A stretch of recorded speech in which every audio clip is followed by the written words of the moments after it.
About Keisha Credit and Moni Tep, a.k.a. JusMoni. They in the building tonight, and we got a fantastic show lined up for you.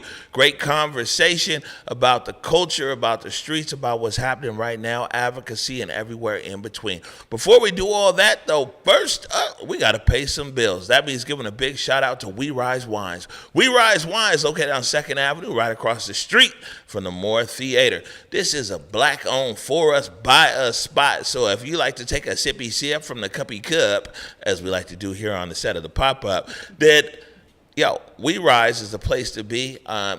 Jamila Conley and the team sources wines from across the Puget Sound, Pacific Northwest, nationally and internationally. But it doesn't stop there. The food is slapping. You can tell them Big O sent you. The food is great. And then also they have an event space there. Support those that support us. Go to WeRiseWines.com. And also, keeping it moving since we're talking about this, and tomorrow is a very big day. It's the grand opening of Coleman Commons. Let's go and put that. Ooh, look at that. Looks good right there. Look at T-Dub. Coleman Commons is Seattle's premier waterfront cultural venue and creative event destination. Uniquely located in the historic Coleman building, that's where we at, where the waterfront meets Pioneer Square. Visit ColemanCommons.com today to book a space for your upcoming event. And like I said, the grand opening is tomorrow. It's going to be really dope. Go to Coleman Commons IG page. There's still some, what do you call them? RSVPs? Ticket back. Back in my day, just called tickets. But, we bootsy now. So there's a few RSVPs left. Eric says that they're very, very limited. You know what I'm saying? It's in the art space. I'm not too involved in all of this, but I will show up. So I will be there. But Coleman Commons on Instagram and ColemanCommons.com. All right, Mr. Director. Looks like we got some introductions here. And let me get this straight. The paper just got heavy this episode. You know what I'm saying? There's some heaviness here in the studio. And, man, first up, looks like we got Keisha Credit. Let's go ahead and put that up. There we go. Keisha Credit is a Seattle-based entrepreneur, strategist, and 5-time founder who works at the intersection of AI, storytelling, and community transformation. As the founder of Joy House Studios and a leader at Freedom Project, she's dedicated to helping people build purposeful lives, focus on freedom, legacy, and lasting impact. Yes. Keisha Credit, welcome to the Black Media Matters Studios. Thank you for having me. This is such an amazing space. I'm excited. Let's get going. Excited too. And some of this was the right words in here. It was joy. This is a Black Joy network here. Yeah. And I love joy. Joy is like everything. It is so important. But we'll talk about that later. That's it. And especially, can we get some liquid joy over here? No, I'm just playing. All right.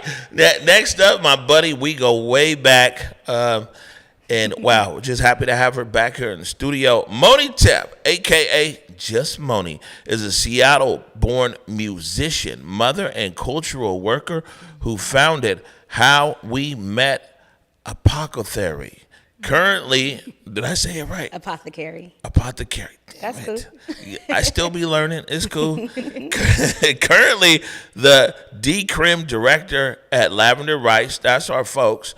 Her work integrates ancestral memory and spiritual practice to foster healing and collective liberation within the community. Yo, Moni Tep, welcome back to the Black Media Matters Studios. Yeah, you up in here. Man, I learned a lot right there. Come on. Apothecary. Yeah, I learned that. and then like I know we're going to talk about some of the other stuff you be doing. Yeah.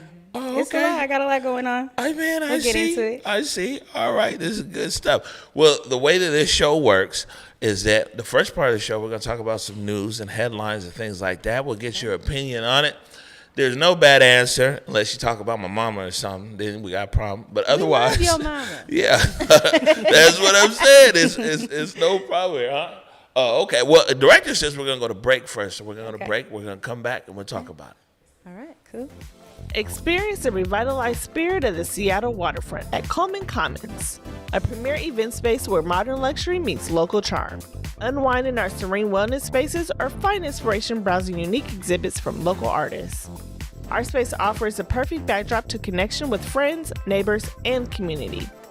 Fit from everything from company galas to your girl's birthday party. Looking to book a space for your event? Visit ColemanCommons.com today. Every night inside the studio, history is captured. Moments of profound vulnerability, moments of fierce accountability, and unforgettable moments of pure Black joy and creativity. This isn't just a broadcast. The pop-up on Converge Media's Seattle living, breathing archive of Black excellence in urban culture. For months, you've wrapped up your night with us at 9 p.m., but the conversation is growing, and we need you at the table just a little bit earlier. Set your reminders and join us live every weekday evening at 7 p.m. Same raw truth, just 2 hours earlier. Stream us on your phone, your TV. Oh, yeah, you brought me right back. And he was counting down to. Thank you very much. That's what we took the break for. I just needed a refill. It's all good. Cheers. Well, there you go. Thank you, We Rise Wines. Yeah. So the first thing we'll do is we'll get right into it here. And the first headline, this could have been the first one or the last one. There's so much joy in this segment right here. Yesterday, the Mariners did what the Mariners been doing, especially in this 50th season, the season of the Steelheads and everything else. But their their Nike RBI team, for softball Beyond Borders, that's the sister program of Baseball Beyond Borders. They won the West Regional. Mm-hmm. That means that they're one of the top 4 softball teams in America, and they're getting ready to go to the Nike RBI World Series this weekend at Jackie Robinson Field. Exactly. Yeah, exactly. In Vero Beach, Florida. And me and producer Dylan Weiss were there at T-Mobile Park yesterday. Wow. I'm Kennedy Fain, and I'm on the Softball Beyond Borders team. And we're going to Florida. I am so proud to see them wear that namesake of the Owls team. The Owls, again, being the championship team, girls softball championship team, 1938, 1939. Most of those girls were out of Garfield High School. You know, they were grounded here and rooted here in Seattle. So to see this team represent, and they're a fabulous team, heading to Florida, it just means everything to me, and the pride in that, especially with the Owls name. So we're excited. This is an opportunity that we get to celebrate our Nike RBI West Regional softball champions, the Softball Beyond Borders Owls, who went down to Portland, Oregon this year and represented the team, obviously came out victorious, and now is heading to Vero Beach, Florida for the Nike RBI World Series. It's important to say that because there's history, right? This is an opportunity where these girls put on the Owls uniforms, right? A team that was formed and forged back in 1938-39. They were a championship winning team that obviously put Seattle on the map from a softball standpoint. This is the culmination of years of work and investment in baseball and softball access, and this is the natural next step, that we'd be sending competitive teams to go home and hopefully bring home that RBI World Series championship. This is years of restarting this softball pipeline. This is the first team that Seattle will be sending to the Softball World Series in 20 years. Teach the girls of hey, it's okay to be outgoing, outspoken, and be a big personality, because oftentimes we get told we can't do that. We've been hooting a lot in the dugout, and we've been definitely cheering a lot. We've been making funny jokes about just making nicknames for each other and saying funny stuff to help us be more confident in the box. So go out there, play your best game. I was going to say win or lose, but I say win, and bring the trophy home.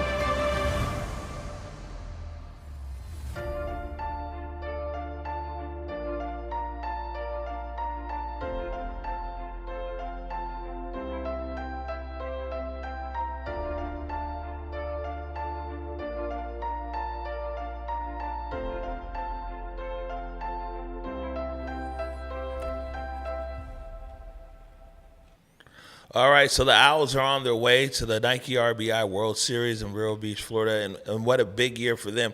Especially like even people like CNN this year did national stories about the legacy of the Owls. You were just at T-Mobile Park. We'll start with you, Keisha Credit. All right, let's do it. Let's get in. Yes. What are your thoughts here on the Owls? This is so cool. And I didn't know they all, like, most of them went to Garfield. Come on, shout out Bulldogs. We're always doing great things. You know, first of all, being down at T-Mobile Park, when you're on that field and you look up and you're just like, this is such an amazing place. Like, it's has so much magnitude when you're just down there on the field. So that is amazing that they honored them. And shout out to the Mariners' 50th season. I see it on Omari's shirt. Yeah. I love being down there with the Mariners. And these, I mean, come on, softball. We don't talk about softball enough. I feel like baseball, they get paid all the money. We're not going to talk about how, you know, men and women's sports get paid different, but whatever. But I hope they, you know, get they cheddar. They're going to be the next WNBA to get all the women to be paid the same thing that the male athletes get paid. We working on it. All right. Ain't nothing wrong with that. And Yeah. that's what I'm saying. And Moni, you said you were so excited for him when it was playing. Yeah, I'm excited for them. My son plays for BBB, and he has for the past 3 years. Okay. And he's a Mariners hometown 9 kid. So He's we're a hometown- we're a baseball That family. means I got some receipts on him somewhere. Yeah, probably. Yeah. So we're a baseball family, and we're always in support of all of the girls that are also Mariners hometown 9. You know, it's co-ed. There's 3 of them on that team. Yeah, by the way. exactly. There's some good kids that come out of there. Nova runs an incredible program. Buki runs an incredible program. So I'm ready to see them shine. Bring it home. Yeah, no, this is good. The last time that Seattle sent a team to the World Series was 2022, 2021, 2022, when the boys went down there. They won the West down in Compton. That was a big deal. Yeah. Because the West that year was played down there in Compton, and they went down to Compton, California, and they won the West Regional. Yeah. So, yeah, we're wishing the Owls the best of luck. Yeah. We started with a great story. Now, I was saying, I by the way, to save that to the last story. But all right, Mr. Director, here we go. Let's talk about the drama here in our city. Oh, yeah.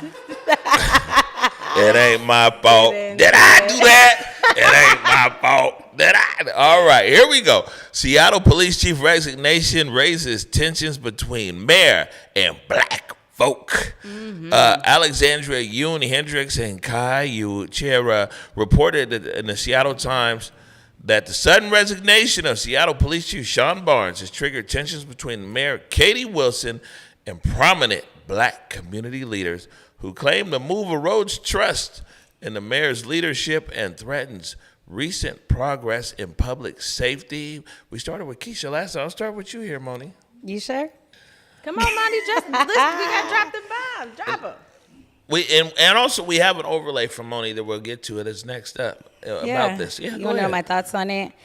To be honest, I do not believe in a police state, and I do not believe in a carceral system. So I am not in protest of the resignation of the police chief.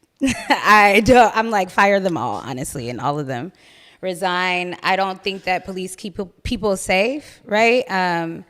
And in the article that came out this weekend with the Seattle Times, I had a quote in there talking about the spectacle that is being made about the resignation and the tensions between the mayor and community, when really, I think that our efforts would be better spent on interrogating the systems that make it so people live in an unsafe world. So I stand on that. I'm an abolitionist, right? I was about to say, I was waiting for you to get there. Yeah. I was going to tell people, isn't there a word for that? Yeah, there's a word for that. And really, abolition means for me is dreaming of a system outside of the one that we currently live in, right? So I work alongside people and I work with people and in collaboration with folks to make sure that we can have community-led and informed solutions to public safety. And I don't think that that comes from the police. I also think black folks need to, interrogate for themselves why representation is so important for us in these systems. And the anger, I think that there's nuance that comes with having a black police chief. We did see Sean Barnes reach out to community in ways that different chiefs have not, right? Collaborate with community, but I don't believe in the police. So that's your job. Like, your job is to collaborate with community, but I don't believe in the police. So Yeah, and then I think the most important thing that you said in this whole thing here is you said you standing on that. hit it on it. You stand, and by the way, this isn't a far off ideology, especially here from the city of Seattle. We've had several high profile abolitionists, including one that's been here in the studio plenty of times, Nikita Oliver, a big high profile abolitionist, and so many other people that have been here. So I'm just, Yeah. yeah, Keisha, your thoughts? This guy's out. You look like one of the blacks. What's your feedback? I agree that it's difficult. First of all, we could say all the political mumbo jumbo, right? We could say all that. He got paid almost $700,000 to leave. Hello. Now, the decision to stay would be a lot harder if $700,000. Somebody said $700,000 right now to quit your job. I mean, hey, I'm gonna put up a little fuss, kick out the door, but he's cool, right? I think that there was so many things that were happening at one time. Like, let's be clear. What was unfair was, why was he fired all of a sudden during this when it seemed as if there could have been a better timing that made sense to the events that were happening at the time. Now, I'm not pro-police at all either. So, I mean, the police gassed me. They beat us during the protest. Yeah. They injured my hip. I had to get a hip replacement. And nobody was fired. Insane. And a so, hip replacement. You know what I'm saying? Yeah. And so for me, not to interrupt you, so for me, I'm very indifferent. Yeah. I can be fair, And but see, now I'm here's- indifferent when and it now comes to here's the my issue thing. of the police. All of a sudden, we have a mass shooting, is what they're calling it in the media, at the Seattle Center, and now heads are rolling. Okay, but when our kids were getting killed at school, the heads weren't rolling. Now, all of a sudden, white people are angry and black heads are rolling. Now, I got a problem because how is it that we're going from the top down? It almost as if he was really made an example versus it being for a reason that makes sense. And then people start pulling up his tax documents and all this other stuff. When's the last time Trump paid taxes? Or do we care? No, he actually just has they just filed something where he never has to pay taxes. It can't be audited again.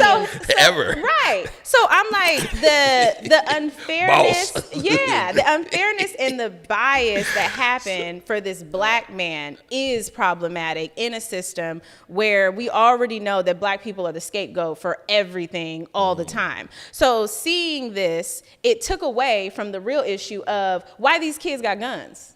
Let's go back to the fact that this came after a shooting. Took away from the victims, from the people who Yes. died. So I feel like he was made a scapegoat for this entire issue and conversation versus the actual conversation that needed to be had. So, I mean, hey, he's chilling. He got $700,000. Yeah, he picked up the bag. So let me tell you this, is Mayor Wilson reporting says, Mayor Wilson never really wanted Chief Barnes, but coming into office. But he came in under Bruce, though, right? Yeah. And, Mayor Harrell appointed him. He was confirmed by the city council. But Katie Wilson took office January 2nd. World Cup was in June. There's no way with the World Cup coming that you're going to fire your police chief. Absolutely. You know what I'm saying? My understanding is she never wanted him to be chief. You feel me? She's been wanting to get rid of him. I mean, this is a horrible incident that happened here for that cause to be able to come. Yeah. But I want to get back to a point that you said about like when white folks die or white folks get uncomfortable, things move. And let me say this, is that back in January, and I talked and communicated this to the mayor and the county executive, that back in January, right before the murders there at Rainier Beach, this guy, Preddy, got murdered in Minneapolis by ICE.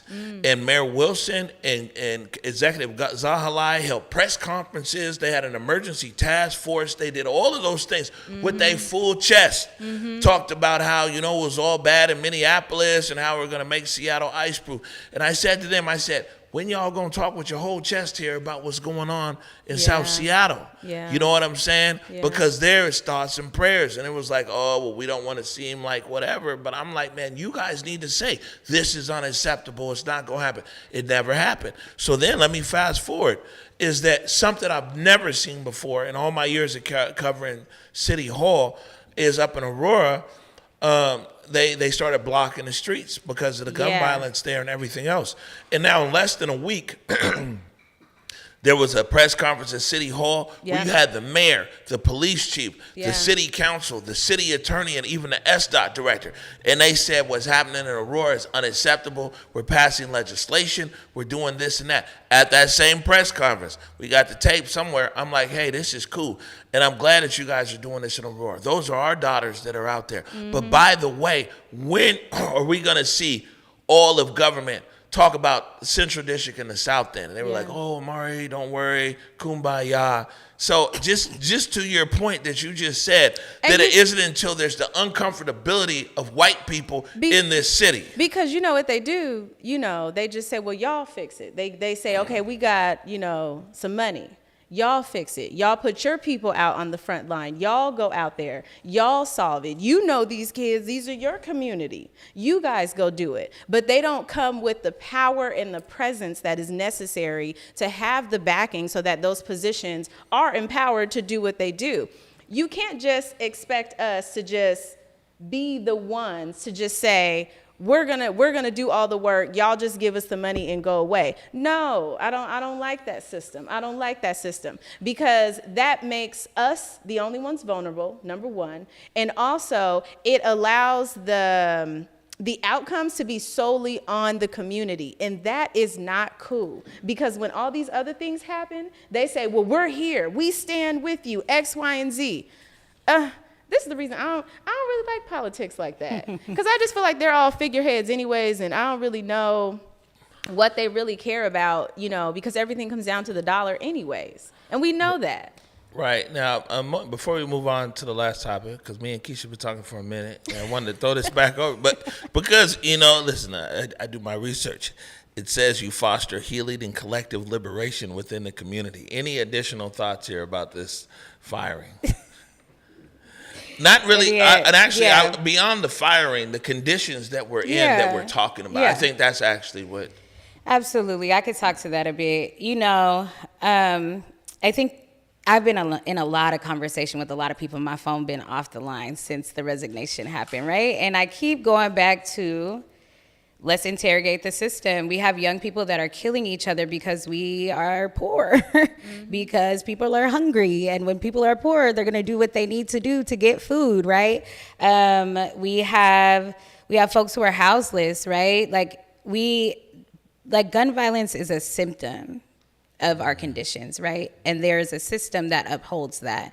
We have a city council, we have an administration, we have a local administration that prides themselves on being liberals, but are actually very conservative and actually very centrist, right?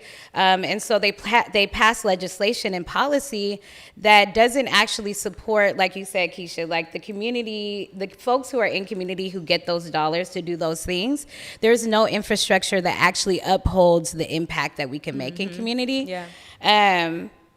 But when I say that I foster collective liberation and healing, it's because I have a child who's 16, and all of his friends are my kids, and the young people that I work with and the young people that I foster in community in my life, I'm day in and day out making sure that mutual aid happens, making sure that these kids are fed, making sure that they know that they have safe spaces to go to, and if that's my house, then let it be my house. But I really do believe in the each one teach one, right? And whatever it is that you have to pour into somebody else, pour it, because it will make an impact and a difference in somebody else. Yeah, no, for sure. So now in the interim, Chief,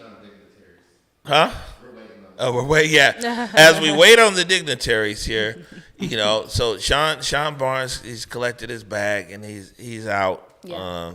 And Chief said, the interesting thing about this is that a police, when you bring in a chief from out of town, it's like like the Seahawks hiring a new head coach. Yeah. They bring in all of their assistant coaches. Yeah. So even though he's out, Chief Sales, that's his dog. He recruited a Chief Sales to the force. Apparently, the cops like Chief Sales. Moni don't like the cops at all. So, you know what I'm saying? We'll see what happens. Yeah. We'll see what happens. You know what? Yeah. Before we move forward, Yeah. I do really got all the smoke for Katie's administration. Like, Oh, okay. there needs Well, to be, does that mean we're here you for know, this? there needs to be a strategic plan. Like, Katie really campaigned on Black community. And her transition team was, and the transition team mostly was very Black, too, and it was yeah. very diverse, and it was gender expansive, and it was all of those things, right? Mm-hmm. And then you don't see Katie in the room anymore. And that in itself is an issue. Yeah. I have not seen a strategic plan rolled out around how we address gun violence, of how we address houselessness, of how we address folks using. You know, so I do have all the smoke for this administration. I do not think that, you know, the onus of trying to change the police system is on Sean Barnes, but also, Mayor, we elected you in office. We need a strategic plan. Like, that's how I feel. I don't think the mayor can do it. Personally, I think the mayor is somewhat, I don't want to say a powerless position, but when it comes to gun violence, I think there's so many things that are within our ability to impact. Katie can say what she gonna say, but has she ever even been impacted by gun violence? Does she know anybody that really has to really understand what that really means, you know, outside of the data that we all give her from our perspectives and community? So I don't know, I'm torn between, we have to form a new way. How do we utilize this current system to amplify whatever we're trying to do, but relying on them to change anything, that's out. I don't even think that's possible. So, all they can do is get visibility in dollars. Government's not going to save us. No. But the government does have a responsibility. And I can tell you this. So one, she just released, I might be one of the only journalists to have it, but she just released a high-level gun violence plan, and I'm calling every single person who's on the plan. So I've been calling organizations across the U.S., and I'll be ready to talk about that. I'm like, what's the plan? Where's that? I'll be ready to talk about it next week. But government, one, I'll just say this, is us, our community, our families, you know, who we are, is going to make the biggest impact in our community. Yeah. But also, though, two, you know, there's a lot. Why I'm on the plan, see, while everybody else, if you look at Converge, we've been quiet about a lot of things.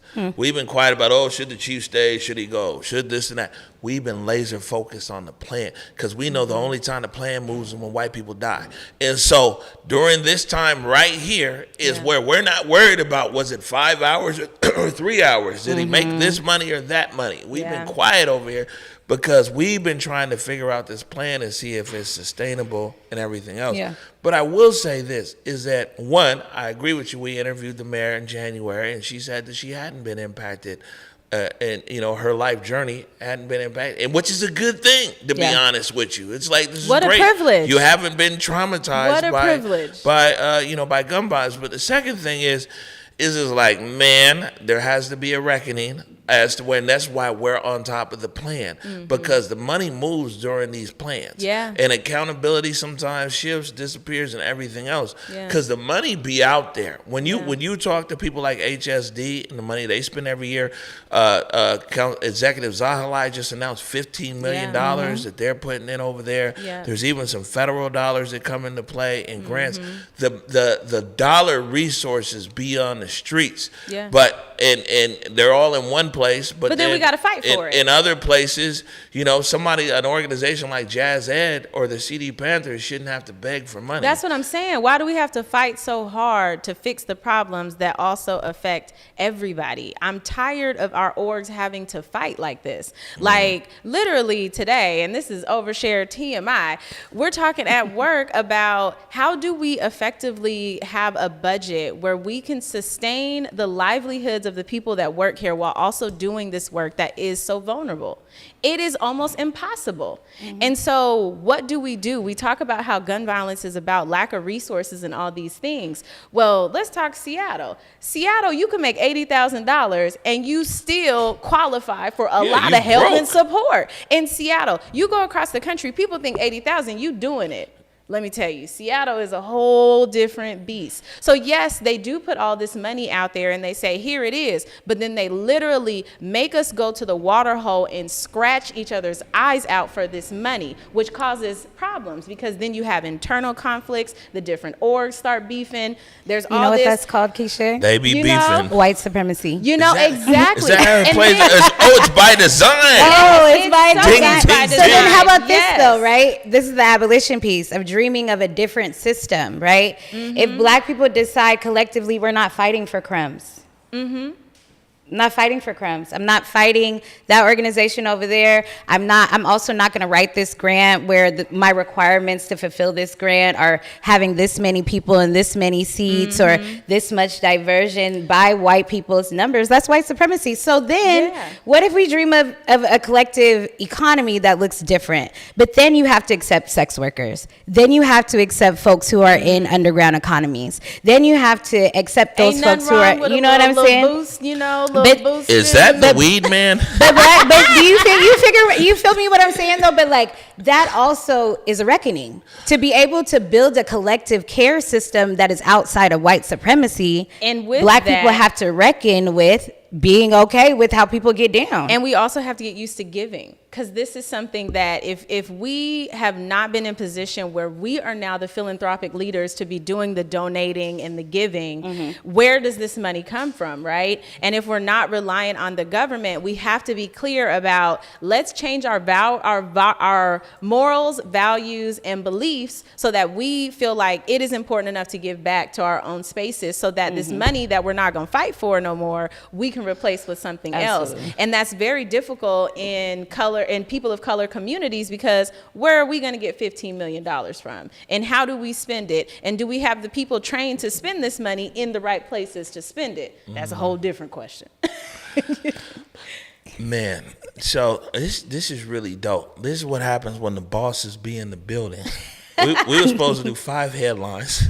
We only got right. What time is it? Yeah, I'm glad that we did actually start with the house. Yeah. But we're gonna take our first official break right here. When we come back, we're gonna learn a little bit more about my buddy Moni. You're watching The Pop-Up. Women in Washington faced more than twice the risk of syphilis in 2024, but cases are falling as we learn the facts and look out for ourselves. Yet 1 in 10 pregnant cases were among Black women, but more than half of potential congenital cases were prevented with early care. Early testing makes a difference. Get tested and protect yourself. Protect your child. Protect the community.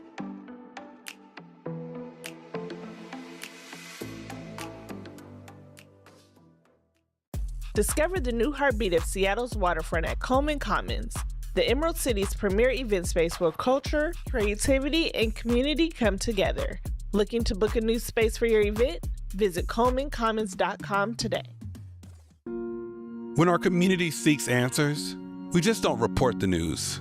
We hold the space for the solutions. The Pop-Up, bringing you face-to-face with policymakers, change makers, moving your city forward. Unfiltered, unapologetic, and essential. And now, we're going to come to you a little bit earlier.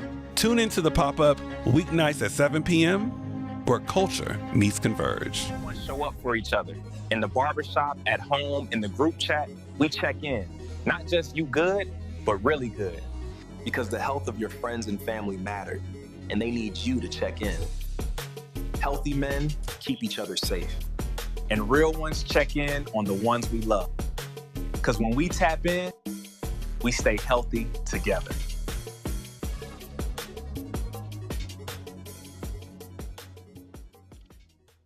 When our community seeks answers, we just don't report the news.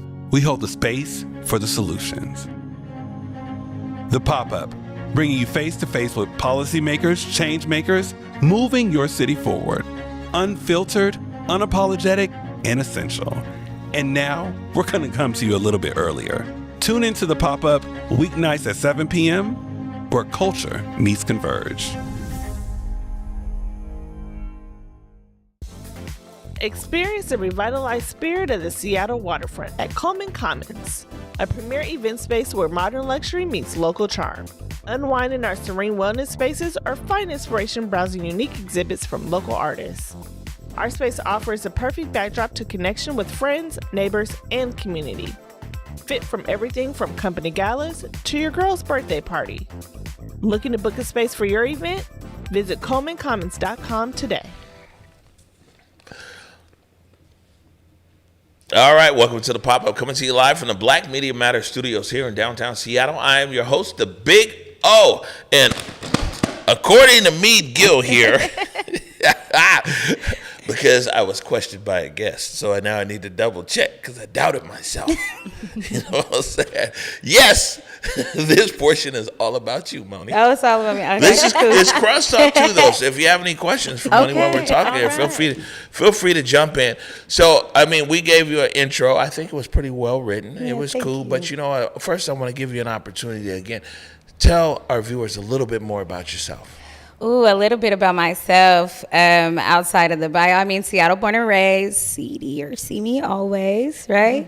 I'm a mother first, before anything. I'm a cultural worker. I founded a DJ collective, Sway and Swoon Unit, in 2015, along with my sister, Stas Lee Boss. I'm a part of an artist collective called Black Constellation that some will know. I work at Lavender Rights Project. I wouldn't call myself an activist. I would say a cultural worker. But yeah, I'm a fun girl. You know, I like to go on walks and do fun things. But yeah, what else? Yeah, I'm fun. Right. I'm fun. All right. Well, I think that people can tell by what you just said that, you know, it's a spectrum of things that's going on with you, from a lover of music and a culture creator to also working there at an advocacy organization, Lavender Rights. So let me start right there with our first question. How did you first fall in love with music? How did I first fall in love with music? My father was always rapping. Some people from the hood will know my dad, Chili Mo. He was a hooper and a rapper. Yeah. What? And so, yeah, isn't that crazy? The CD's so small, you never know who's baby. It's like that. And so I would say that, you know, I think being around him up until the age of about 5 or 6, he instilled music in me and a love of music. But my mom's brother had a group called the Khmer Express. It was a Cambodian rock band, and they performed at all the New Year's, all the Cambodian concerts and joints like that. So I always grew up around music, and that's how I came into loving it. I've been singing since I was just a tot. You know, always singing. I was that kid who was like, we're at the party, make her sing Mary J. Blige. It was ridiculous. And then when I got into poetry when I was around 11 or 12, that's when I started writing my own music, and then started recording music shortly thereafter. So I've been doing it for a while. And I just want to say this, because it's never the guest's job to do this, and especially when you have accomplished people like Moni here, because she's not gonna say this. Moni's the shit. Oh, I really appreciate that. You know what I'm saying? And I mean, I'm just becoming aware of your advocacy work. I'm more aware of your musicianship and you as a DJ. And yes, it's the music, it is the record selection and everything else. But, you know, which almost anybody can do now, you know, fortunately or unfortunately. My brother is DJ Come Love. But what not everybody can do is connect with the audience. And you have a unique connection in any room that you go into. And I don't it's like a private investigator skill. You walk in the room and then you peep out everybody and this and that, and somehow the room be moving and is happy. And so, you know what I'm saying? Before I ask you the next question, we go on to other things, man. I need to put a stamp. Yeah, exactly. Can we give it up?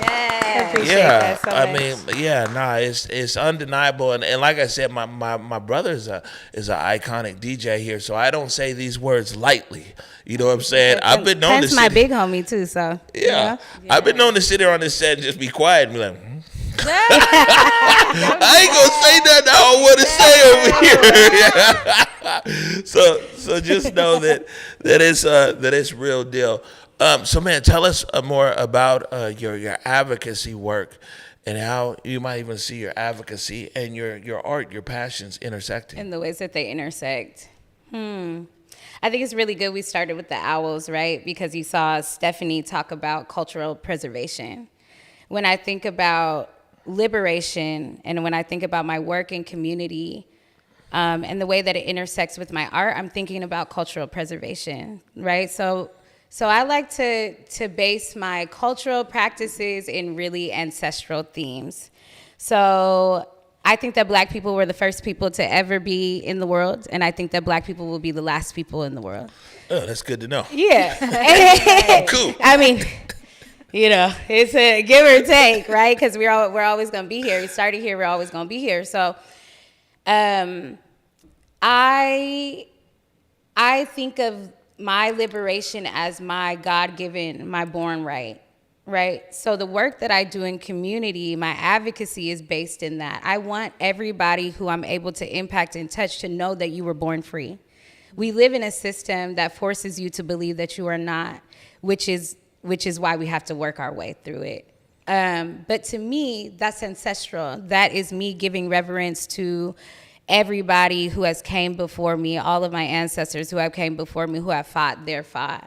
My mother's family is from Cambodia. They came to the United States in the 70s during the genocide, right? So that's not that long ago. 1970s is not that long ago. So I have a really clear picture and a scope into what genocide can do to a people and how people come up out of that, out of survival.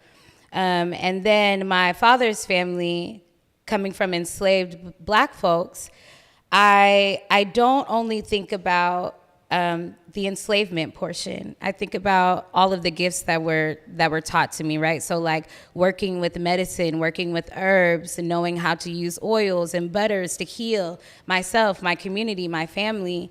And to me, all of that is art. We're making, we're creating, and we're sharing. And my hope is that, you know, I can be as Black as I am in every single space that I am, and that it intersects with every single thing that I do. Every single thing that I do is Black, though. You know what I mean? Like every single thing that I do is Black. It's rooted in Blackness, and it's rooted in a self-proclaimed liberation that I have within myself. Amen. I like that. Everything is Black. My dress is Black. Even the tattoo ink is Black. Everybody Black. All right. Now you mentioned this before, and you said that your son is in BBB. Big shout out. You know. By the way, she's got the opportunity to talk about us here.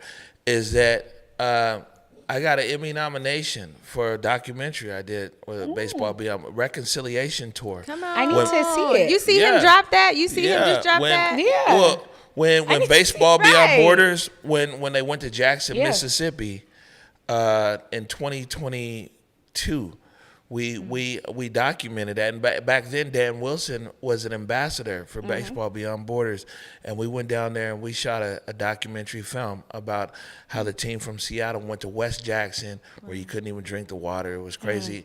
And we did a baseball camp there at Jackson State, and then went to Montgomery, Alabama, went to Selma, to the Edmund Pettus Bridge, and then to Montgomery, and we shot a film. and I got an Emmy nomination. And the film premiered at T-Mobile Park. And congratulations to you. Yeah, reconciliation tour. So baseball be and congratulations to you. That's incredible work. That one. How many Emmys do you have and have been nominated for? I just want to know real quick. So I've got 3 nominations. Okay. Incredible. And then we have we won 1 as Converge Media, and then I won 1 for the executive producer of the Day with Trey intro. Yeah, incredible. Congratulations. We got a little hardware. It's doing that behind you, but it'd be hanging from the ceiling if I got one. Don't play. Right. Let me tell you. This is my purse now. Right. But Baseball Beyond Borders came up because we're talking about your son, and so how has motherhood shifted the way that that you go about your work? I mean, it seems like it's constantly evolving because even with my kids, my youngest now is 16, but my oldest, you're constantly in pivot. But how does motherhood? What kind of lens do you have on as you're going into your work? Such a good question. Yeah. My son, he is 16 and he saved my life. I had him when I was 16. So we grew up together. We have been through all of our trials and tribulations together. Lots of trauma, but lots of beautiful things. We have made a beautiful life with one another. I was thinking about this earlier, actually, and I didn't know you were going to ask me this question, which is really interesting, because I was thinking about motherhood earlier. And I was just like, some people say I can't just get up and not take care of my kids. Like, I can't just, I have a child. It's not like I can just give up any day. But actually, I think that I choose daily to not give up, and I think that that's the piece that's really important to me. Mm-hmm. I make a conscious choice to be in love with a child and to ask my child if he will also love me. And so when I think about the way that informs my life, wow, before I make any decision, I think about the way that it's gonna impact our family. I think about the way it's gonna impact him. It hasn't always been that way though. I was a really young mom. So I had to grow into that, into making decisions based upon how it was gonna impact my child and what the repercussions or the rewards might be, right? So I'm constantly thinking about that. But I also, the beautiful thing about being a mom to a 16-year-old Black boy is that from the time he was born, I have been trying to impart in him that he is free and that he is liberated, and for him to be a person in the world that moves through it without inflicting violence upon others, because I know that this world will inflict and has inflicted violence upon him. And so it's my greatest accomplishment though. He's filthy, and my son makes it so easy to love. He makes it so easy to grind. He makes it so easy to get up every day and hustle, because he is a bright and shining star. And I know, everybody's biased about their kids, but my son Ezekiel is really, really special. And is going to do, and has already done, and is going to do incredible things in the world. And I'm trying to be as cool as him, really. Mm-hmm. He's not out in the streets like I was. Like, he went to O'Day. Now he's at Garfield. He's a Bulldog. Bulldogs, he's in BBB. Right. He's a Mariners hometown 9. He got a job that he's had for 3 years. He hasn't had the trials or tribulations that I have. He's experienced some things from having a young single mom, but I look to him as an inspiration about how I can be better both today and tomorrow. Yeah. That was my Martin Luther King speech. Amen. Yeah, that's dope. Yeah. And I will say this, is that unfortunately, it is a lot of parents who aren't biased. It is a lot of parents that we talk to on the streets, and that's not the feedback from about their own kids and the relationship that they have with their kids. You know what I'm saying? Hold that dear. That's something that's special, and especially in these days where there's so many distractions and there's lack of connection in the home. The connection that you have with Ezekiel, is really dope. You know what I'm saying? you. We'll put an extra camera on him. Put an extra camera on him. Oh yeah, BBB. Right. Before we go to break, did you have any question here for Moni? I wanted to ask, you said that you choose to love him every day and you ask him to choose to love you as well. What does that look like in practice? That is a really good question. I believe in autonomy and choice and agency. And so what that looks like in practice is, let me not get emotional because I always get emotional. Get into it. Imagine. Get into it. Motherhood's emotional. Parenthood is emotional. Parenting is emotional. Yeah. It means giving my son options and agency. Looks like he can be in respectful conversation. Let me say respectful conversation with me about when things don't feel good to him or when he is in disagreement. I've given him the tools, and also his therapist has given him the tools of communication and knowing what words to use to express how it is exactly how he's feeling, right? So the way that I'm talking with y'all is how I've been talking to my son since he was born. Yeah. We haven't ever really done the baby talk, which I think is cute. I do it with babies all the time. I can't do it. But we communicate in a way that is clear, and that is rooted in agency, because consent is really important to me. And I need to be able to choose every day how I show up, and I need for him to be able to choose how he shows up. So if you decide to show up like an asshole, tell me why you're showing up like that. And I can accept it or I can't. We might not be in alignment about it, but bottom line is you're going to be respectful about it, but you have the agency to choose how you want to show up. Yeah. I love that. Beautiful. So, before we go to break, there's lots of big words there. But what I think I hear you saying is that you give your son the space to be whoever he's going to be. And the beauty of it is he still, with that freedom, shows up respectful and loving and everything else, because you've given him agency. That means choice, choice, ability, and everything else. Sometimes it was a few years people were like, the agency, and I was like, man, what agency are they talking about? The Vita agency, TVA, was it an ad firm? Like, what's happening? Who's this agency that I need to fund? So I just wanted to explain that to I appreciate that. Yeah, break it down, because I do be using big words. Like you're supposed to. You're doing big work. Big work. Yes. But also, you just touched on something really important too. Because I've always talked this way, it doesn't mean that I haven't created moments of connection through accessibility, right? Another big word. But that for me means breaking down language in a way that you can understand. So for a child needs to be met where they're at. They're not going to have the full brain capacity or the developed words that I may use, but how can we understand together that we're talking about the same thing, really? And that's the same thing in community work. That's a part of my advocacy is like, I get in the rooms and be at the city hall and talk to all the legislators and all of that. And we're talking big words and everything, but really community is saying the same thing and not using the same language. My work is to be that intermediary. To be like, okay, how do we connect the dots there? I have a similar job. I understand.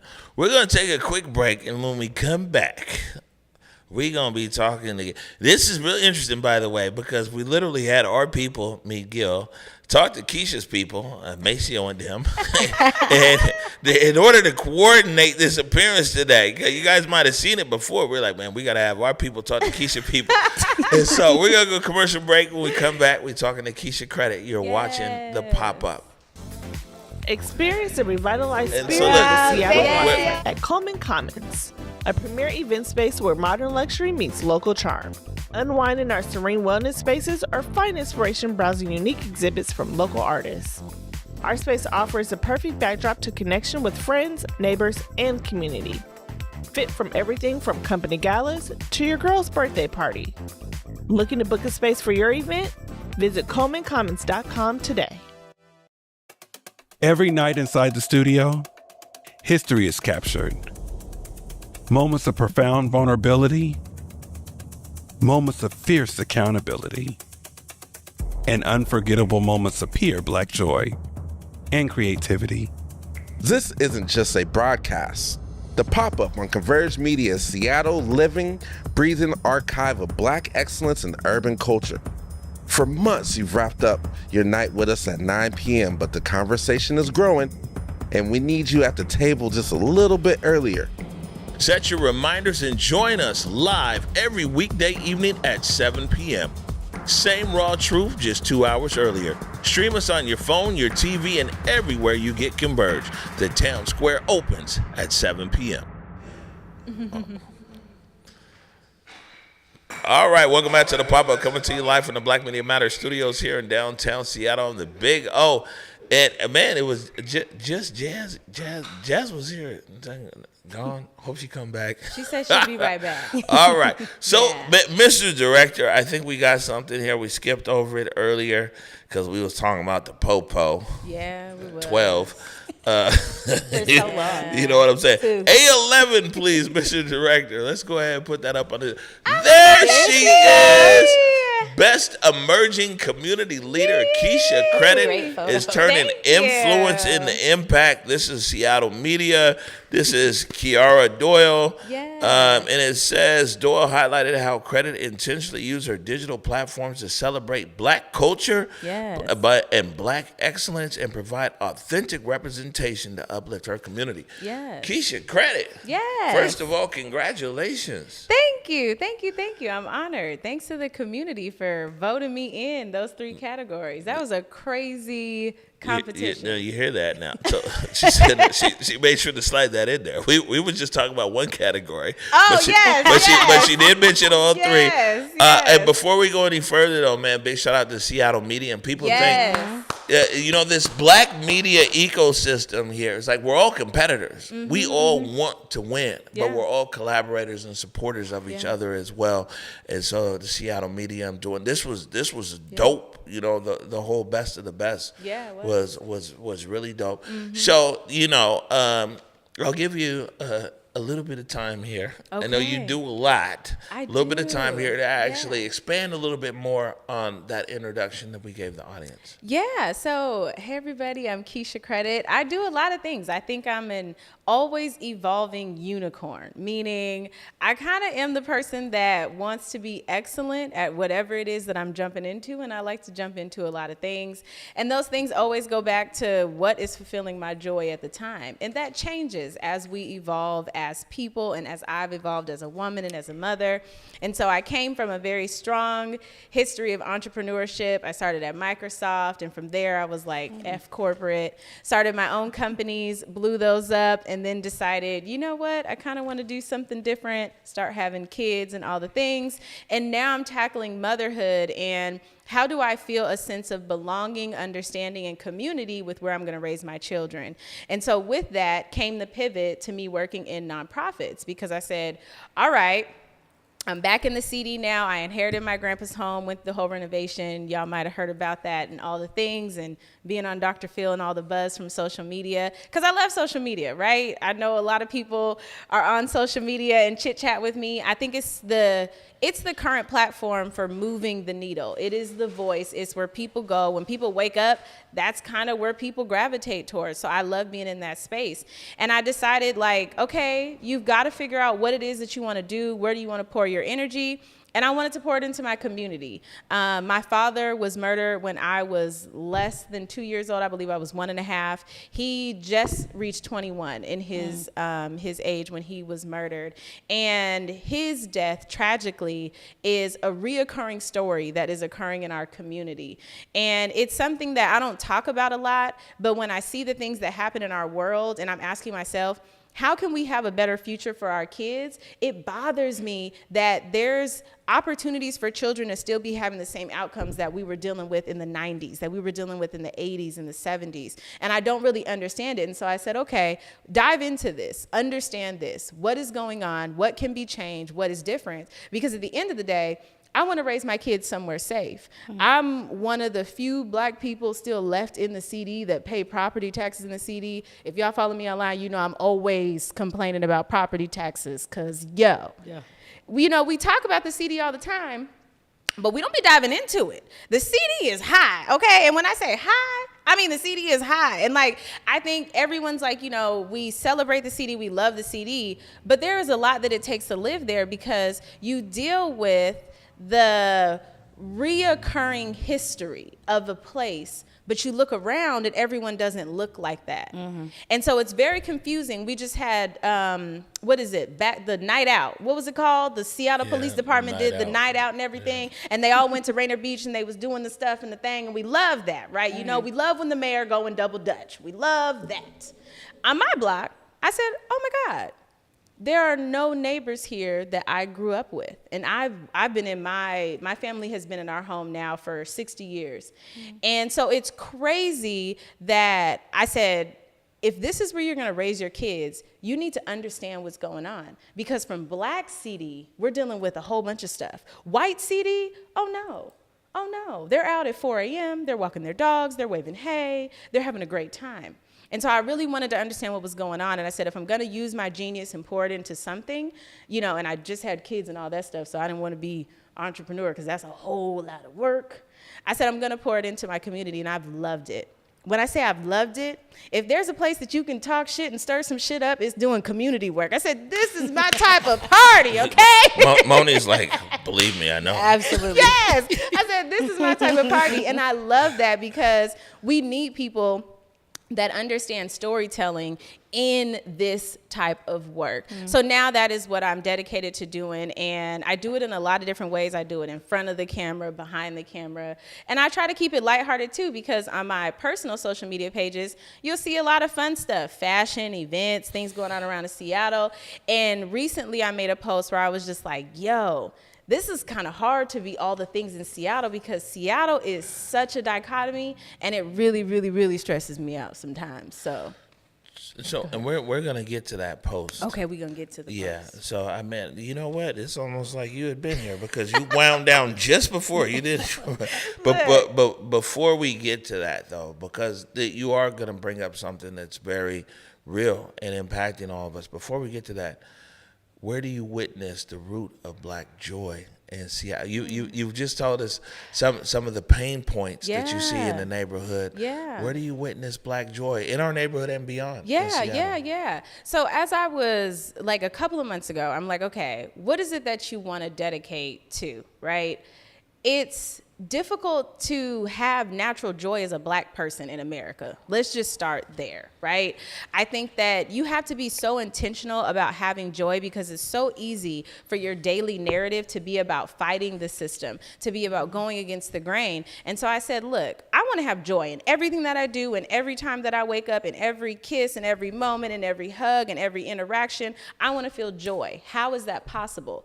To me, that came from looking around at the other people and saying, well, what's not causing joy in these people's lives? How can we change that? What's going on? Are we not seeing enough examples of joy that we can actually relate to? Sometimes people, oh, that's not relatable. I don't relate to that. Some people say, oh, Keisha, you're unrelatable. How? You don't know me. You don't know. I'm a good time. We might be relatable. Who We're just knows? fun girls. Exactly. So I think that joy is about showcasing how life can be happy through the circumstances. We're going to have circumstances. As Black people, we're going to have those things, right? But you can still be happy through them. And how do you do that? And how do you teach your kids to do that? Because I don't think we're teaching our kids how to be happy. We're teaching them to be obedient. We're teaching them to be, members of society, great, smart, respectable, all those things. But are they joyful? And not are they happy, because they're not always going to be happy. But how do you have joy when I'm saying go to bed?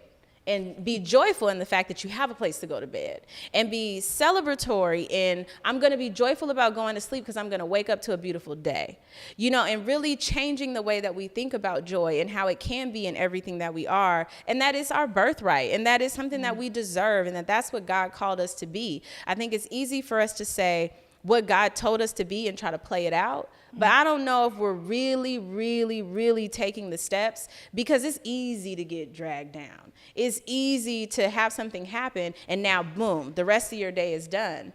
How do we then make joy just a natural reoccurring theme? And it's not simple at all. Right. And, man, that's something that's real interesting there, is that being able to give agency to our young people, to be joyful and be able to meet them wherever their joy leads them, is important. So now you made a post, and we'll put this up here, Eric. I think this is B2. And everybody saw Jimothy. If you don't know, Jimothy is the raccoon who, has some issues, but his issues made him a celebrity. It did. And even tonight, it's Jimothy night there at T-Mobile Park. They're giving out 20,000 Jimothy trading cards, and one is going to be a gold card. And I'll let you read that off the screen. So it says, Seattle loves Jimothy more than black children's lives, period. I wonder who would be fired, what would change if he was shot. But when black children are murdered at school, it's just a press conference, another headline, and we just have to hailing circle through it. Okay. Right. And you made a few different iterations of this post. It's also Instagram, a few other spots. But yeah, I mean, I think I know the answer, but I want to hear you say it. Like, what was the catalyst of that? Yeah, I think Jimothy's so cute, right? It's a raccoon with scoliosis. It bothers me that it's a raccoon, and it bothers me that we have this raccoon all over T-shirts and trading cards, but the faces of our babies just become murals on walls that we have to paint. Let's be clear. Our artist, Cal Bonner, has to come and paint their faces in the CD. And Jimothy is just like, oh my God, we must protect this raccoon. What? We have pest controls that are literally against this creature. And now, all of a sudden, because this one has a disability, we're like, oh my God. It bothers me and it hurts my feelings, because why are our children not as celebrated and as precious and as important? It is like scratching at our eyeballs every day. This Jimothy thing, I think it's cute for people to come together. And it came at a time that was so important, because we came from that through the bite, and now all these other things. And I just feel like it's a lot of chaos and noise when we have so many things going on that we're not solving. Can I say something here? Yeah. I think that, and I'm rocking with Jimothy. I'm indifferent about a lot of stuff, by the way. People think I'm a real opinionated person, but on the right things, I definitely got a whole lot of opinion. But I think what Jimothy more represents is the fact that we see is that Seattle has a humanity switch. And me and Marcus Harrison Green be talking about this, is that Seattle was able to turn on its humanity and turn it off. Yeah. And I'll make this brief, Eric. I know we're over time, but in February 2021, there was a murder up in Nam, and there was it was a random act of violence. This guy, he shot 2 young girls, and one of them died. Her name was Anais Valencia from Federal Way, 23 years old. At that time, that night, the Seattle Police Department said that the suspect and the victim knew each other. That's what they speculated. And so nobody cared. It just must have been another nigga dead, CD, drug deal gone bad, gang beef. But what it really was that 2 young girls came to the Central District to pick up their friend Jair, whose mom was Onika Gilmay. And he came down to the car. He forgot his laptop, went back upstairs. He came down, and a random gunman shot up the car and Wow. killed his friends. They'd Wow. never been to the CD before. They didn't Wow. know anything. Wow. You know what I'm saying? Wow. And no one cared. And the narrative was like, yeah, this was, you know, like I said, just another nigga dead. Yeah. And we went on air and we pressured SPD, and SPD said they didn't want to change the story. They're like, we're not going to Wow. update anything. Wow. So it took us going on air, and big shout out to Justin Carter at Capitol Hill Seattle blog, and Hannah, who was over at Cairo Radio. And I went on air that day, and I asked all the Seattle media, I said, you guys have to update your headline here. I said, it was a random act of violence. These girls had never been to the Central District before. This was a horrible crime that had happened.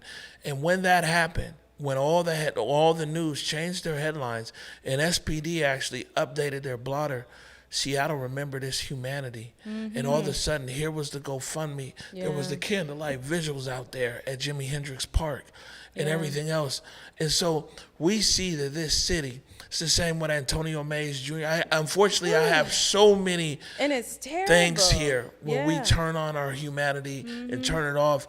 And in the face of Jimothy, we see that when Seattle once again wants to care, love, and uplift, that it can't. And I think it leaves us as black folks with a question and being like, when's it our turn? And that's the thing is like I said, you know, I'm always asking my question, where is the safest place to raise my two boys? I have two young boys and a bonus son, and I look at them every day and I'm like, if something happened to you in the CD, because this is where y'all live. You know, I could say, I ain't gonna say my kids are from the CD because that got its own connotation and all the different things, but we from the CD, we again paying property taxes, right?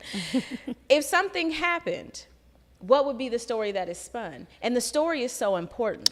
Man. The story is so important. What happens after that story is told is so important. And it scares me because I would hate for my babies to just be a face and a name that just goes unrecognized and unwritten to something tragic happen because of what a certain amount of people would have to say. Remember, these are the reporters and just a few select people in media that decide these things. Let me tell you something. Is that it's an unfortunate task that we have here at Converge, but we know our role. And when Devon Pickett Jr. got murdered, I was sitting in Houston, Texas, and the first thing we did, you know, it's the grieving comes second. I said, we need to go right into our archive right now. And before I even got on the plane, the first thing you saw with Devon was the film we shot, which was The Postman. Elijah Lewis's name is right there above that door. I don't know if you noticed walking in. You'll notice walking out, it's on the other side. When Elijah Lewis got murdered that same day, we made a folder with all the clips that he'd been here, pictures and everything, and sent it to every media outlet. Average person wouldn't notice, but almost every TV station in Seattle were playing video clips from this studio and the other studio. Because we know that if we don't get out in front of the story first, then they going to take us somewhere else. You know what I'm saying? And people downplay all the time. Like, people are like, social media doesn't matter. Oh, my God. Who said that? If people do not understand that perception is reality, period, point blank. Whatever facts are known are not known until somebody puts it out. And so I thank you all for being the change agent and saying, this is the image that we want to show of our people. Our people were doing work. Here's who they are. Don't you go and look for no crazy picture or D-pic from whatever. You put forth the best energy of these people because those are the people that have transformed this community. And we need that. And that is why, like, storytelling online is so important because that's where people are at. And if they see these things, it will change the narrative. It will change the work. It'll change the funding. It'll change the outcomes, all of the different things. So I celebrate that you all do that. That is amazing. And I just pray that we have to do that less because it should not be that our greatest community leaders with vaults of great content and great things where they're helping the people are now having to be used to polish a picture that's already great of people who are slain in these terrible situations. So I pray that that's not something that you have to do again moving forward, but I thank you so much for doing that. And I hope that People understand how important that is. And when you see headlines, you know, I was a comm major in undergrad, so we would do these comparisons of the bias that come from headlines.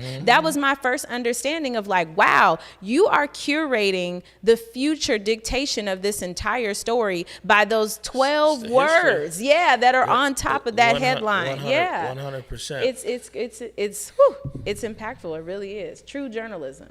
Yeah. It's, you know, like we say here, is that we got a vault, we got the receipts, you know, and hopefully we ain't got to go back into that vault. Yeah. Before we go into our last commercial break here, Moni, you got any questions here? I do. For Keisha? Oh my gosh! I do. So we're both pretty public people online. Yes. But I'm a person who doesn't like to be perceived a lot. Like I'd much rather pull inside. Do you find yourself being challenged by being such an accessible person? Because an accessible meaning like people feel like they know you because they have a perception of you, like you just said, right? Perception is everything. Yeah. How do you work through that? Are you curating an image of yourself online? Do you show up fully authentic? And then what do you save for yourself? Yeah, I think over time, I didn't set out to like be an influencer. That happened by way of me understanding marketing for my companies at first. And then I understood like people purchase who they learn from. And I became very comfortable with it. I made friends with people online, like literally some of my closest friends now we've met online, just in the DMs talking all the time. And I was like, let's go have lunch, you know, let's kick it. And Shout out to my friend Chris, he just crossed Sigma today. We literally became friends talking online a long time. And now, you know, there's so many things that happen. I personally think that people think I'm much more accessible than I am.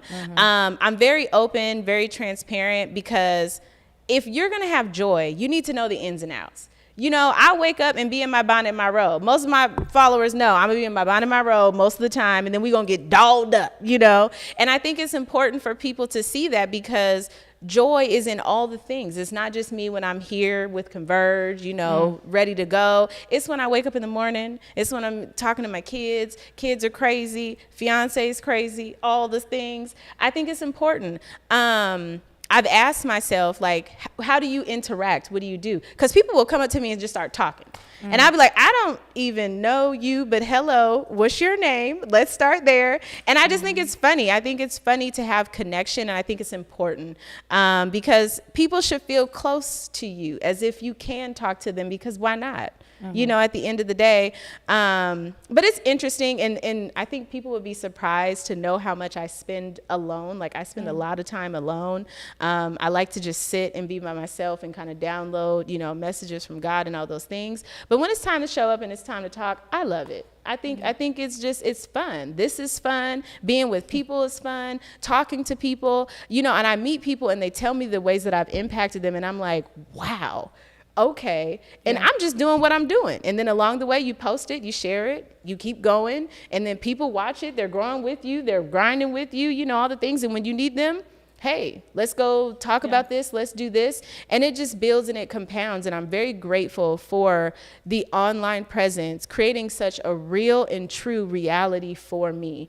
And I appreciate every single person that like comes up to me and they're like, oh my God, I was in the mall yesterday. Somebody's like, I recognize you in that dress. You've been wearing these dresses. I knew that was you in that dress.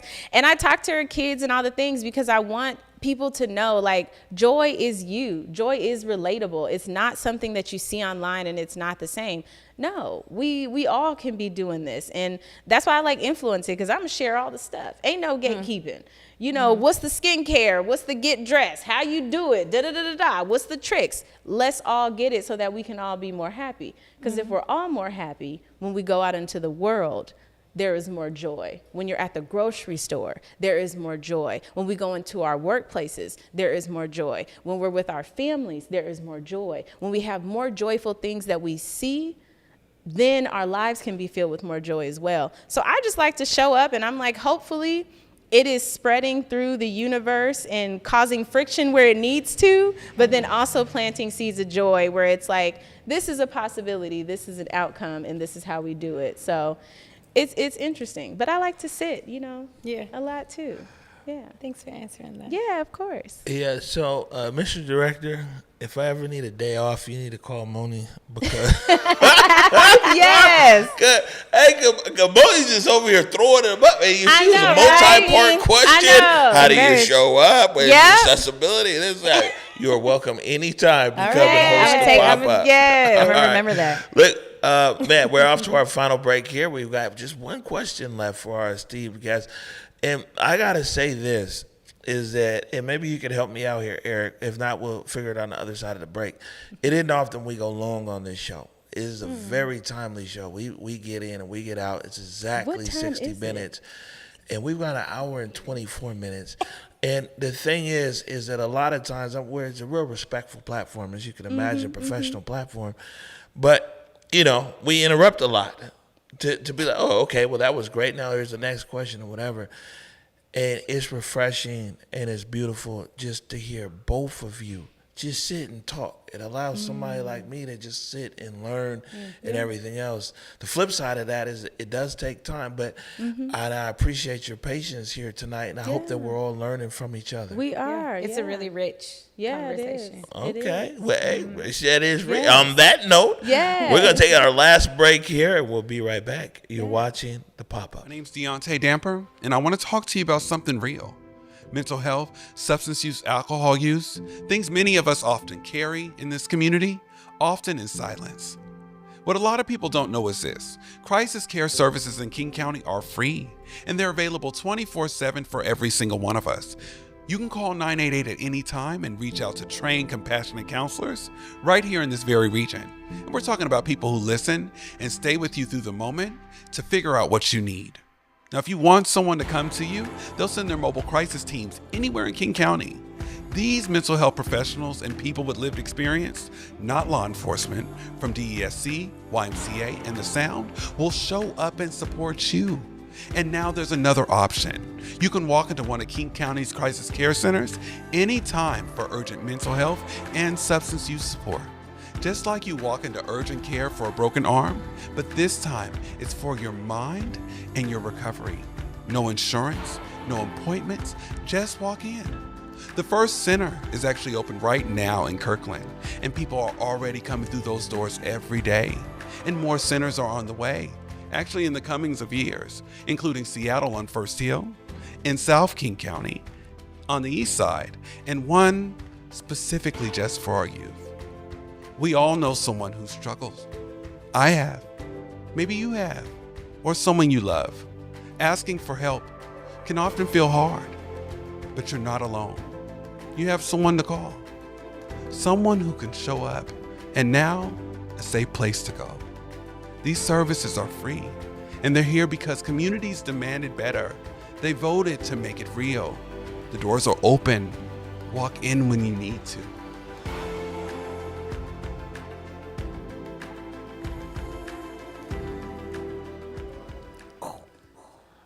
All right, welcome back to The Pop-Up, coming to you live from the Black Media Matter studios here in downtown Seattle. We're here with Keisha Credit and Moni Tep. And, man, this has been a fantastic show here tonight. Before I get to my final question, I do want to finish a thought that I was having here with Keisha Credit, and I can give her some credit and put a stamp on it and everything else, is that the influencer space we've seen grow and develop. I would say, me personally, I think over the last 6-7 years, although me and Julia Jesse, big shout out, we launched an influencer company in East Africa, in Kenya and Tanzania 15 years ago. That's amazing. Yeah, I got stories. But I would say this is that you're somebody in how you influence, that the influence is coming from inside, meaning that, like, if everything shut down like we saw in COVID, there's some people where they, you know, if they couldn't go to a restaurant, or if they couldn't go to a movie theater, or if they couldn't amplify the next person's work, which is important, if they couldn't do that, then the relevancy of their platform disappeared. Yeah. Because, you know, during COVID, the restaurant closed, but then he's the chef, he's at home. He's still moving and grooving, but the person who went to the restaurant as an influencer, they're shut out. Yeah. And I just want to acknowledge that so much of what you do And what you amplify starts here, not Thank from you. out there. Yeah. I never set out to be an influencer. That's a title that I think That's probably people why have you're winning. placed on me. Yeah. And I was like, yeah, I guess I am an influencer. I like to be influential because I think if you have something to say, then it is influential. But I never set out to be an influencer. I mean, I love doing influencer stuff. Like, I mean, come on, it's fun as I don't know what. But I think that communication is what's important. And to me, I'm like, I like to talk. This platform of influencing just happens to open the doors for those things. So that's why I was honored when I won the activism award. I was like, yes, I prefer that word over influencer, because influencer, you think pretty stuff, frills and things like that. And I'm like, behind that, you know, I might come with a little 1-2 punch with my words too. And I appreciate that. So I think it's a mix of both. And I care about what I'm doing, and I care about what I say, and I care about how people take it and the things that come from it. And if I can just influence people to just be themselves, and like I said, have joy in that, that's all that matters to me. And, you know, go to the place and get a good discount and a good deal. I love that too. All right, well, good stuff. Well, I appreciate you guys. We've gone over time tonight in the best way. Yeah. Final question here, and we'll start with you, Moni. How can we as community band together to best serve ourselves, our family, and our community as a whole? What a big question. Yeah, it is. Pray. You know, I would start there. To whatever higher energy, to whatever soil you set your feet on, whatever water you take into your body, lifting up a word about your intentionality and about your impact is gonna make a difference. Yeah. So, you know, and I think after prayer comes action, because if you are praying in a way, I feel for me personally, if I'm praying in a way that works for me, then I'm gonna get direction and I'm gonna get guidance, which usually comes with the expectation of an action. And so for me, my connection with my higher beings, with my ancestors, with my God, I take seriously, and I take direction, and I heed that. And every time I don't, I get into some chaos, right? So yeah, pray, and then heed. Yeah, is what I would say. That's good. That's good. Yeah. And you, Keisha, how can we band together to best serve ourselves, our families, and our community? You know, talking shit, to be honest. Because that is how you get it out, and that's how you talk through things. I think now everyone's trying to be so cordial and not hurt everybody's feelings and blah, blah, blah. But you got to get it out. You got to talk it through. And that's how you get to resolution, which gets to peace and calm. And that's how you get to joy in your spirit, when you know you don't have to see things the same way. You can communicate through them. We're not sitting down and talking with each other enough. How often in your day are you sitting with someone and talking through a full subject? My fiance will tell you, hey, if we having a discussion, no, I need about 3 hours. We need time. Ain't nobody interrupting. I don't care who it is. Let's get to the end and to the rooter to the tutor. That is what we need to be doing. And so I think that it's okay to erupt and let those emotions come out. I think we're bottling too much up. And I think we're trying to fit into a mold of politeness. And it's not working. I think we're all just ready to explode in some ways. And so for me, definitely pray, for sure, but pray about what to go off about. And then do that. I like that too. This is it's fantastic to kind of hear that. It's like pray and talk shit. And Yes. you know, it's real interesting what you had said there. You were like, pray and then go to work. It says, you know, my daddy, 50 years ago, him and my mom, they opened the first black-owned photographic portrait studio in this part of America, right out on 23rd in the Central District, right? And then later on, my dad really was very much in the church. In his final years, he was a preacher, pastor, and he would always be like, you know, pray. But he was like, man, I'll be honest with you. I'll be like, man, look, Dad, you know what I'm saying? Clearly I'm spiritual, I'm this and that, you know, but I'm out here, I'm doing my thing. And he would be like, you pray, but you be all right if you don't know the Bible, because he said you out here working, and them working hands is mighty. Yeah. You know what I'm saying? Work in the streets. And then also he said, tell your truth. Yeah. He was like, because, man, I got foul mouth. I be working on it. I'd be like, man, and I'd be like, man, my fault, Dad. He'd be like, man, son, you know what I'm saying? You got to say what's on your heart, and you have to get it out. I just wanted to share with you guys. It was just a real reaffirming moment here. You know what I'm saying? It's a picture of my dad right there on the wall. It's a reaffirming moment to hear both of y'all's advice. Pray, keep it a buck, get it out. Really dope. Before we get out of here, we want to let people know how they can keep up with you and everything else. Keisha, this is your camera right here, this last one here. And go ahead and pop off, my friend. Okay, pop off. All right. Y'all can follow me online on Facebook, Instagram, TikTok, all the things. Keisha Credit. It is just credit, like credit card. Yes, that is my real name. I do not do credit counseling. But keep in touch with me. DM me. What'd you guys think of the episode? Follow Moni as well. And let's just keep in touch. I have a website, www.keishacredit.com. And I will be having some new stuff coming up, because I know people are going to be like, I need some business advice. I got you on that too. But in the meantime, let's just keep talking and keep going back and forth. So I'll see you in the social media stratosphere. All right. Good stuff. Look at that. Got the website too. Yeah, I'm revamping the website too, just FYI. All right. So Moni, yours is just right there in the middle of these three. Moni in the middle. Where's she at in the middle? All right. So if you want to know about everything I'm doing, the best place to find out about that is on Instagram. That's going to be Saffronia, SAFFRONIAA. But if you search JusMoni with no T, JUSMONI, you're going to find me right there. If you want to support my apothecary business, you can go to IamJusMoni.com and order something from me right there. Can you tell us real quick, what's apothecary? Look, Apothecary. What I sell with my Apothecary: body butters, body scrubs. So thinking about how we use herbs and medicine to heal ourselves and our bodies. Okay. I see some kind of thing coming together here. I'm all about the self-care. This body butter about to go through the roof. Hanging with Keisha. Well, thank you, both of you, so much for joining us tonight. Yes, this is beautiful. Thank you. Yeah, it's been beautiful. It's been rich. I'm full. I'm happy to hear that. The pop-up was what we promised, right? Yes, absolutely. And you guys got to come down to the Coleman Commons. I mean, the space is phenomenal. Okay, phenomenal. Y'all got to get down here. You heard it from Keisha Credit. You do. All right, well, we're over time here. I'm thankful to everybody. A big shout out to our producer, Mead Gill, who once again put together a fantastic show. And it's really dope because people don't understand. When I be like, talk to Mead, that means I really want something to happen.